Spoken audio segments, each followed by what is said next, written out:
Hello friends, good morning and most welcome to my channel. তো friends, কি ভালো তো? হ্যাঁ, আমি তো খুব ভালো আছি, আশা করছি তোমরাও ভালো আছো। তো চলো, আমি তো উঠে পড়েছি আর এখন বাজে সকাল 6টা।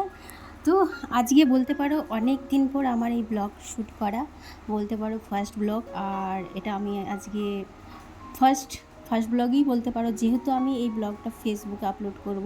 এর আগে তো আমি ইউটিউবে দিতাম, বাট আজকে থেকে স্টার্ট আমি ফেসবুকে ব্লগ দেব। তো চলো, সকালে উঠে আমি কি করি সেটাই তোমাদেরকে দেখাবো। তো এই যে দেখতে পাচ্ছ বাড়িতে কি নিয়েছি, দেখে তো বুঝে ফেলেছো, এটা হচ্ছে ভাত। তো ভাত কি করব, এই দেখো, ওই দেখো ওখানে উপরে বসে রয়েছে পায়রা। তো এই পায়রাদেরকে আমি এটা খেতে দেবো। চলো, তোমরা দেখো কি সুন্দর পায়রাগুলো উড়ে উড়ে নিচে নামবে। ওই দেখো কি সুন্দর লাগছে না? হ্যাঁ, আমার তো ভীষণ ভালো লাগে। আর রোজ এই দৃশ্যটা আমি সকালে উঠে দেখতে পাই, আমার খুবই ভালো লাগে।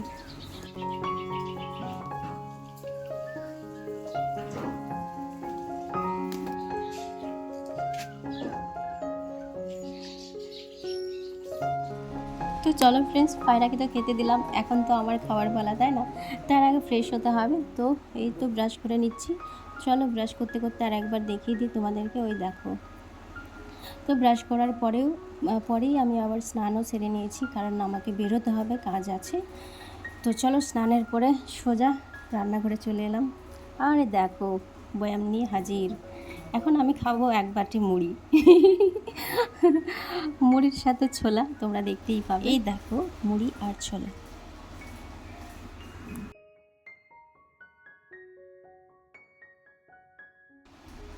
এবার খাবার পালা। দেখো, আমি খাবার নিয়ে রুমে চলে এসেছি। রুমে বসে খাবো, তারপরে রেডি হব।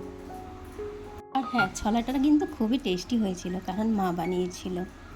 আর মায়ের রান্না মানে তো বুঝতেই পারছো, মায়ের রান্না খুব টেস্টি হয়, সব মায়েদের রান্নাই খুব টেস্টি হয়, তাই না? ফাইনালি খেয়ে দিয়ে আমি রেডি হয়ে গেছি, আর এখন আমি বেরোবো। এখন বাজে 10:30 সকাল। তো চলো, কিসের জন্য যাচ্ছি না যাচ্ছি পুরো ভিডিওটা দেখলে তোমরা বুঝতেই পারবে। ফাইনালি আমি বেরিয়ে পড়লাম, আর এই হচ্ছে আমাদের বাড়ির সামনে রাস্তা। এই রাস্তা দিয়ে আমি যাবো স্ট্যান্ড অবধি হেঁটে হেঁটে। আর আকাশের ভিউটা দেখো কি সুন্দর লাগছে, আমার তো খুবই ভালো লাগছে। পাশে পুকুর রয়েছে, কিন্তু আজকে রোদও আছে ভালোই, গরমও পড়েছে। আর সাথে ছাতাও নিয়ে নিয়েছি। ছাতা নিয়েও তো গরম লাগছে, করার কিছু নেই। আর একটা মাস সহ্য করতে হবে গরম, তারপরে শীত চলে আসবে। তারপর স্ট্যান্ডে এসেই তো গাড়ি করে নিলাম, গাড়ি বলতে টোটো, টুকটুক টোটো। এটাতে করেই যাব আর এটাতে করেই আসবো। তো দেখো রাস্তার ভিউ, সবুজে সবুজ সারা মাঠ, দেখতে খুবই ভালো লাগছে। তো যে কাজের জন্য যাচ্ছিলাম, যেতে যেতে আর একটা প্রবলেম হয়ে গেছে, রাস্তা অবরোধ। We want justice, but justice তো এখনও পাওয়া যাচ্ছে না, 1 মাস হতে চললো। কি হবে ভগবান জানে।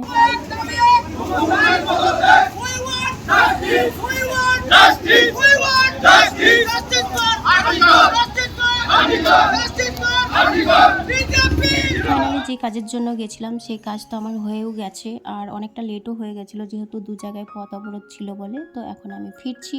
আর দেখো, আমার সাথে আর একটা জিনিস রয়েছে, যাওয়ার সময় তো একা গেছি, আর আসার সময় দেখো সাথে আর একটা জিনিস। তো চলো, সারাদিন তো বাইরে বাইরে, তো খিদেও পেয়ে গেছিলো, তো সেই কারণে একটু রেস্টুরেন্টে ঢুকেছিলাম। সেখানে এই তো দেখতেই পাচ্ছ, খাচ্ছি। খাবারটা কিন্তু খুবই ভালো ছিল, টেস্টি ছিল। নেক্সট বার আবার সেখানে গেলে আবার খাবো, সেটা আমি আগে থেকে ঠিক করে নিয়েছি।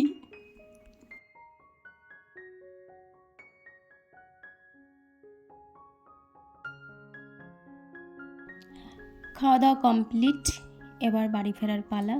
তো রওনা দিয়ে দিয়েছি বাড়ির পথে। তো এই যে দেখো, আবার সবুজ ঘেরা মাঠ, দেখতে তো আমার খুবই ভালো লাগছে। মনে হচ্ছে এখানে কোথাও ছায়াতে বসে এখানেই সারাক্ষণ থাকি। চলে এসেছি, আর জাস্ট 5 মিনিটের মধ্যে বাড়ি পৌঁছে যাব। তো তোমাদেরকে তো বলা হয়নি যে আমি কিসের জন্য গেছিলাম। তো এই যে সাথে দেখতে পাচ্ছ, আমার পাশে একটা বস্তা রয়েছে।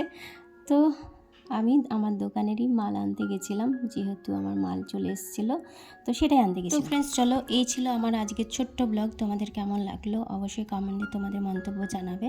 চলো ততক্ষণ তোমরা সবাই ভালো থাকো, সুস্থ থাকো, আবার দেখা হচ্ছে